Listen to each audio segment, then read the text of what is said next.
బాబాయ్ ప్లాట్ ఎక్కడ కొన్నారు? తాతయ్య బాబాయ్ మీకు నచ్చిన చోటే కొన్నారు. అంటే ఎస్ స్క్వేర్ ఎస్ ఇన్ఫ్రాకాన్ లోనా? S square S Infracon. నమస్తే, సువర్ణ మీడియాకు స్వాగతం. నేను మిస్ శ్రవంతి. వచ్చే నెలలో అంటే జూలైలో శ్రీ రవిశర్మ గారి ఆధ్వర్యంలో సువర్ణ మీడియా సౌజన్యంతో శతచండీ సహిత మహారుద్ర యాగం అక్కడ జరగబోతోంది. అరుణాచలంలో జరగబోతోంది. మరి అరుణాచలంలో నిర్వహించడానికి గల కారణాలేంటి? ఆ యాగం యొక్క ఫలితాలేంటి? ఎన్ని రోజులు నిర్వహిస్తారు? వీటన్నిటి గురించి క్లుప్తంగా వివరించడానికి మనతో పాటు ఉన్నారు ఆ యాగం యొక్క కార్యనిర్వాహకులు సుబ్రహ్మణ్య శాస్త్రి గారు. తనతోని మాట్లాడదాం, వివరాలన్నీ అడిగి తెలుసుకుందాం. నమస్కారం గురుగారు. నమస్కారం.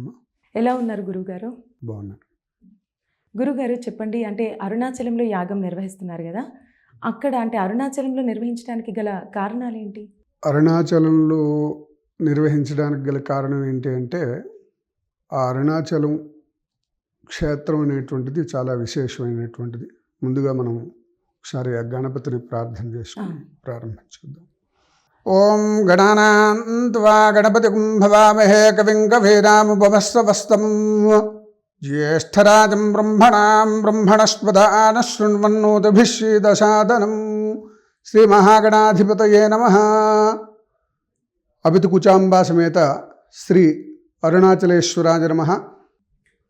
ఇప్పుడు ఈ సువర్ణ మీడియా వారు అడిగినటువంటి విధానంగా ముందుగా మనం ఈ కార్యక్రమం అక్కడ చేయడానికి గల కారణం ఏమిటి అని వాళ్ళు ప్రశ్నించడం జరిగింది.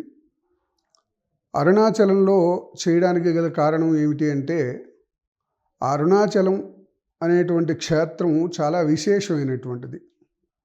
ఆ క్షేత్రం విశేషమైనటువంటిది కాబట్టి ఇప్పుడు ఉన్నటువంటి మానవాళి అంతా కూడా అనేకమైనటువంటి ఇబ్బందులు కానివ్వండి, కష్టాలు కానివ్వండి, జాతకరీత్యా కానివ్వండి, ఉద్యోగ వివాహ అనేక రకమైనటువంటి సమస్యలతో కూడుకున్నటువంటిది. ఉన్నటువంటి వారందరికీ కూడా ధనం మూలం ఇదం జగత్. అంటే ఎంత ఉన్నా కూడా అందరూ సంతోషంగా ఉన్నారు, నేను సంతోషంగా ఉన్నాను అని పైకి అనుకోవడమే కానీ చెప్పడానికి ఎవరికి కూడా సాధ్యం కానటువంటి విషయం. నటన అయిపోయింది గురువుగారు. అంటే లోపల ఒకలాగా, బయటికి మాత్రం నవ్వుతూ అదొకలాగా ఉండిపోయింది. ఇప్పుడు ప్రతి మనిషికి జీవితంలో ఉన్నటువంటి ఇబ్బంది ప్రతి మనిషికి ఉంది, కానీ అది చెప్పుకునేటువంటి విశేషాన్ని ఎక్కడా లేదు. కాబట్టి ఇలాంటివన్నీ కూడా తొలగిపోవడానికి ఆ మార్గం ఏ విధంగా? ఈ కలియుగంలో కలవు చండీ వినాయక అంటే కలియుగంలో చెప్పడమే కలియుగం. ఈ కలియుగంలో అనేకమైనటువంటివి ఈ కలిపురుషుడు మనకి ఆ కలిపురుష ప్రభావం చేత అనేకమైనటువంటి ఇబ్బందుల్ని మనం పడుతూ ఉంటాం. వాటిని తొలగడం కోసం అని చెప్పి అందులోనూ అరుణగిరిపై ఆ స్వామి యొక్క ఆ అమ్మవారి యొక్క అనుగ్రహాన్ని కలగాలి అని చెప్పి అక్కడ చేయడం విశేషం. ఓకే గురువుగారు, అంటే ఈ యాగం నిర్వహిస్తున్నారు కదా, ఎన్ని రోజుల పాటు జరుపుతున్నారు? ఈ కార్యక్రమం 5 రోజులు జరుగుతుందమ్మా. ఓకే 27వ తారీఖు నుంచి 31వ తారీఖు వరకు. ఆ 5 రోజులు కూడా మొదటి రోజు 27వ తారీఖు నాడు ఉదయం గోపూజ, గణపతి పూజ, పుణ్యాహవాచనము, ఋత్విక్వరణ, పంచగవ్య ప్రాశన, యాగశాల ప్రవేశము, తత్తు దేవతా మండప ఆరాధనలు, అఖండ దీపారాధన, అంకురారోపణ, ఇట్లా ముఖ్యమైనటువంటి కార్యక్రమాలన్నీ కూడా చేయడం జరుగుతుంది. తర్వాత సాయంకాలం అగ్ని ప్రజ్వలనం చేసి అగ్ని ప్రతిష్టాపన చేసి దానికి సంబంధించినటువంటి దీక్షాహవనాలు అవి చేసి ఆ తర్వాత నీరాజన మంత్రపుష్పాలు, చతుర్వేద స్వస్తితోటి ఆ రోజు కార్యక్రమం ముగుస్తుంది. మర్నాడు ఉదయం నుంచి ఉదయం ప్రతిరోజు కూడా గోపూజ చేయడం జరుగుతుంది. విశేషంగా గో సంరక్షణార్థం ఆ గోదేవత, ఆ గోవులోనే 33 కోటి దేవతలందరూ కూడా ఉన్నారు అని మనకి చెప్పబడుతోంది. మళ్ళీ అరుణాచలేశ్వరునికి వాహనం అయినటువంటి నంది విగ్రహం. అది కాక మనం ముఖ్యంగా గోవుని పూజించినట్లయితే ఇక్కడ గోబ్రాహ్మణేభ్య శుభం భవతు అంటే ఇక్కడ ఏమనుకుంటున్నారంటే గోవు ఎక్కడైతే గోవు బ్రాహ్మణుడు సుఖంగా అంటే వాళ్ళకి ఎటువంటి లోటు లేకుండా ఉంటే, ఎక్కడైతే గోవు బ్రాహ్మణుడు సుఖంగా ఉంటారో అక్కడ అందరూ కూడా సుఖంగా ఉంటారు అని శాస్త్రం చెప్తోంది. అందుకని మనం గోవుని ఆరాధన చేసినట్లయితే ముందుగా మనకి ఆ ఫలితాన్ని లభించడానికి ఆస్కారం కలుగుతుంది. ప్రతిరోజు కూడా గోదేవతకి పూజ చేయడం, ఆ తర్వాత మనం దీనికి సంబంధించినటువంటి ప్రతిరోజు కూడా ఉదయం రుద్రం పారాయణ చేస్తూ స్వామివారికి అభిషేకం చేయడం, ఈ కార్యక్రమం మధ్యాహ్నం వరకు జరుగుతుంది. అక్కడ రుద్రహోమం, ఆ తర్వాత సాయంకాలం చండీ పారాయణ, చండీ హోమము, అమ్మవారికి విశేషంగా కుంకుమార్చన. ఇలా ఉదయం అంతా స్వామివారికి, సాయంత్రం అంతా అమ్మవారికి ఆరాధనలు చేయడం జరుగుతుంది. ప్రతిరోజు కూడా ఇదే విశేషంగా చేసేటువంటి కార్యక్రమం. ఓకే, అంటే ఉదయం ఎన్ని గంటలకు ప్రారంభమై సాయంత్రం ఎన్ని గంటలకు ముగుస్తుంది? ఉదయం 8 గంటలకు ప్రారంభమవుతుంది, మధ్యాహ్నం 12 గంటలకల్లా కార్యక్రమం పూర్తి చేస్తాం. అలాగే సాయంత్రం 5 గంటలకు ప్రారంభమవుతుంది, 7:30 గంటలకి కార్యక్రమం పూర్తి చేస్తాం. ఓకే, నిత్యాన్నదాన కార్యక్రమం ఉంటుంది. ప్రతిరోజు కూడా వచ్చినటువంటి భక్తులకి కానివ్వండి, బ్రాహ్మణులకి కానివ్వండి, అందరికీ కూడా అక్కడే ఉదయం ఎవరికి కూడా భోజనం అది ఉండదు, పలహారమే. ఈ కార్యక్రమంలో భోజన కార్యక్రమాలు అవి కూడా భక్తులకి కూడా అందరికీ ఉంటుంది. అదే అంటే ఇప్పుడు మీరు యాగం నిర్వహిస్తున్నారు కదా గురుగారు, అంటే భారీ ఎత్తున జనాలు హాజరయ్యే అవకాశాలు అయితే ఉంటాయి ఖచ్చితంగా. ఓకే, అంటే ఫలితాలు ఏంటి? ఈ యాగం నిర్వహించడానికి నిర్వహిస్తే ఎటువంటి ఫలితాలు మనం పొందొచ్చు? ఇదే విధంగా మీకు ముందు చెప్పడం జరిగింది. కలవు చండీ వినాయక అంటే ఈ కలియుగంలో చండీ ఆరాధన, గణపతి ఆరాధన చాలా విశేషమైనటువంటిది. ఈ చండీ ఆరాధన చేయడం వల్ల ఈ ఉన్నటువంటి మానవ జన్మకృతమైనటువంటి ఈ జన్మలో ఉన్నటువంటి పాపాలు ఏవైతే మనం పాపాలు చేసినటువంటివి కానివ్వండి, మన జాతకరీత్యా సంప్రాప్తించినటువంటి దోషాలు కానివ్వండి, అద్భుతమైనటువంటి ఈ యాగం నందు పాల్గొనటం వల్ల పూర్వజన్మకృత ఇహజన్మ సంప్రాప్తిత సమస్త పాపక్షయ ఇహమందు చతుర్విధ ఫల పురుషార్థములను మరియు సమస్త దారిద్ర్య దుఃఖశమనమును, అష్టైశ్వర్య ప్రాప్తి, కుజదోష నివారణ, రుణ విముక్తి, ఆదిత్యాది నవగ్రహ శాంతి, ఇష్టకామ్యార్థ సిద్ధి పొందుటకు తరుణోపాయము. ఇవన్నీ కూడా పూర్వ జన్మలలో ఎటువంటి ఏమైనా పాపాలు చేసినా ఇట్లాంటివన్నీ కూడా తొలగడానికి మార్గం కలిగి ఉంటుంది. ఇప్పుడు ఏదైనా కూడా మనం కార్యక్రమం చేసేటప్పుడు ఫలితాన్ని ఆశించి చేస్తాం. అవును, జనరల్గా.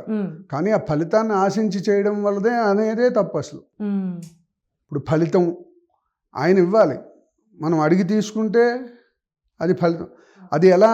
మనం చేసినటువంటి శ్రద్ధను బట్టి ఆయన మెచ్చి ఇచ్చేది ఫలితం. ఆ ఫలితం ఎలా వస్తుంది?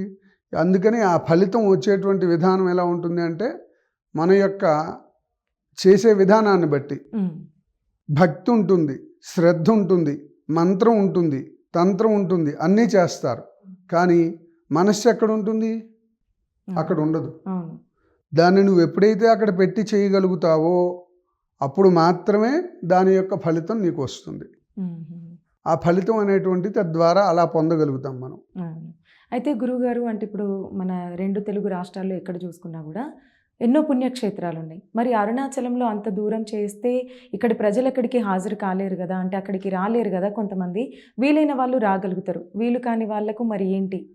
అంటే ఇప్పుడు అందరూ రావాలి అంటే ఏ రాష్ట్రంలో చేసినా, తెలుగు రాష్ట్రాల్లో చేయనివ్వండి, తమిళనాడులో చేయనివ్వండి, కేరళలో చేయనివ్వండి, అందరూ రావాలంటే ఎవరికీ సాధ్యం కాదు.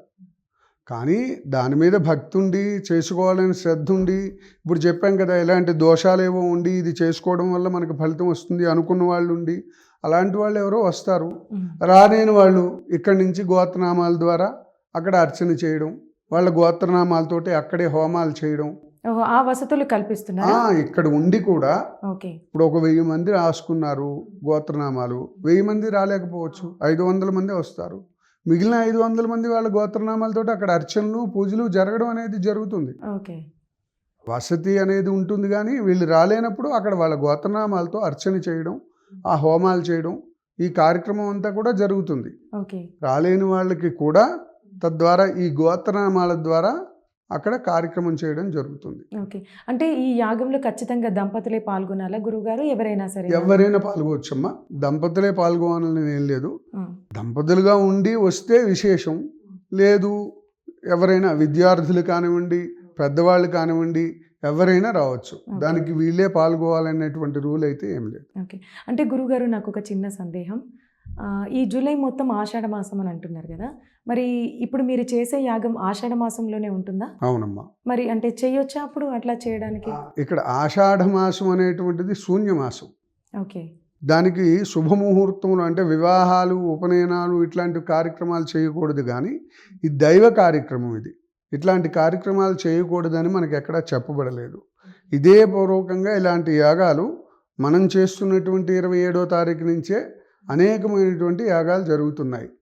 వైజాగ్, విశాఖపట్నంలో ఒక చండీయాగం జరుగుతోంది, శృంగేరిలో ఒక చండీయాగం జరుగుతోంది. అలా 4-5 చోట్ల ఇదే డేట్లకి మన దగ్గరికి ఒక 5-6 పాంప్లెట్స్ రావడం జరిగింది. కార్యక్రమాలు అనేటువంటిది, ఈ యాగాలు అప్పుడే చేయడానికి గల కారణం ఏమిటి అంటే, విశేషంగా మనకి ఈ శుభముహూర్తాల సమయాల్లో ఏంటంటే అందరికీ కూడా కార్యక్రమాల్లో ఉంటారు. అదే ఇలాంటి రోజుల్లో పెట్టుకున్నట్లయితే దైవ కార్యక్రమానికి శుభముహూర్తం, ఈ కార్యక్రమం ఈ సమయంలో చేయాలి, దీనివల్ల ఈ ఫలితం వస్తుంది అనేటువంటిది ఏముండదు. దైవాధీనం జగత్ సర్వం, ఆయన యొక్క ఆధీనం జగత్తు మొత్తం మీద ఉంటుంది కాబట్టి ఆయన ఆధీనంలోనే ఉంటుంది. కాబట్టి మంత్రాధీనంతు దైవతం, ఆ మంత్రం యొక్క ఆధీనంలో దేవుడు ఉంటాడు. తన్మంత్రం బ్రాహ్మణాధీనం, ఆ మంత్రం బ్రాహ్మణుడి యొక్క ఆధీనంలో ఉంటుంది.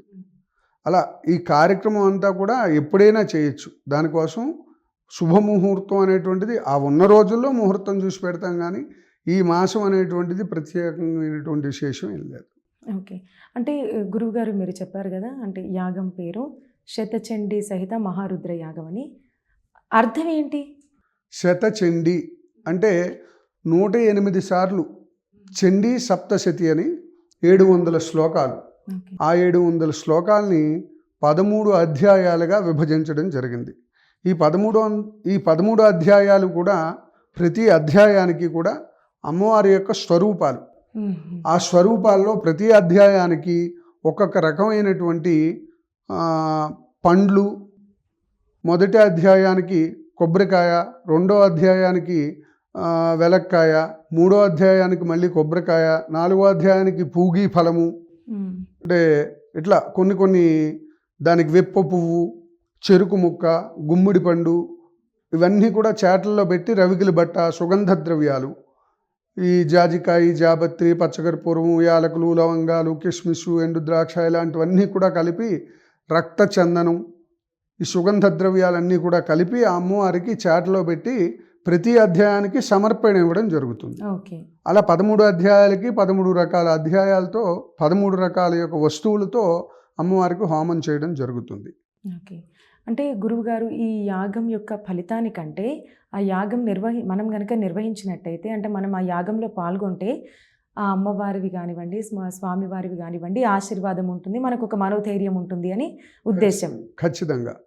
అదేవిధంగా ఈ అమ్మవారికి ఎలాగైతే 13 అధ్యాయాలు ఉన్నాయో అలాగే స్వామివారికి కూడా మనం చెప్పాం మహారుద్రం అని. మహారుద్రం అంటే 1331 సార్లు రుద్రం. ఆ రుద్రం 1331 సార్లు చదివి స్వామివారికి అభిషేకం చేయడం, అది చేసినట్లయితే దాన్ని మహారుద్రం అంటారు. అదేవిధంగా ఆ మహారుద్రానికి తద్దశాంశం ఎంత హోమం చేయాలో అంతా కూడా రుద్ర హోమం కూడా జరుగుతుంది. ఆ రుద్ర హోమం కూడా విశేషంగా చేయడం జరుగుతుందన్నమాట. ఇందులో దాని అంతరార్థం అది. ఓకే. ఓకే గురువుగారు, అంటే మాకు చాలా చక్కగా అంటే వివరించి చెప్పారు. సో అంటే ఎవరికైనా సరే, భక్తులకు ఎవరికైనా ఇంట్రెస్ట్ ఉండి, అంటే ఖచ్చితంగా యాగంలో పాల్గొనాలని ఎవరికైనా ఉంటుంది. ఇన్ కేస్ ఎవరికైనా ఇంట్రెస్ట్ ఉండి అక్కడి వరకు వెళ్ళే వాళ్ళు సంతోషం. ఇన్ కేస్ వెళ్ళలేని వాళ్ళు ఉంటే మీ వివరాలను కింద డిస్క్రిప్షన్లో నెంబర్ ఉంటుంది, ఆ నెంబర్కి కాల్ చేసి మీ వివరాలను తెలపండి. మీ గోత్రనామాలు కూడా ఖచ్చితంగా తెలపండి. నమస్కారం. నమస్కారం.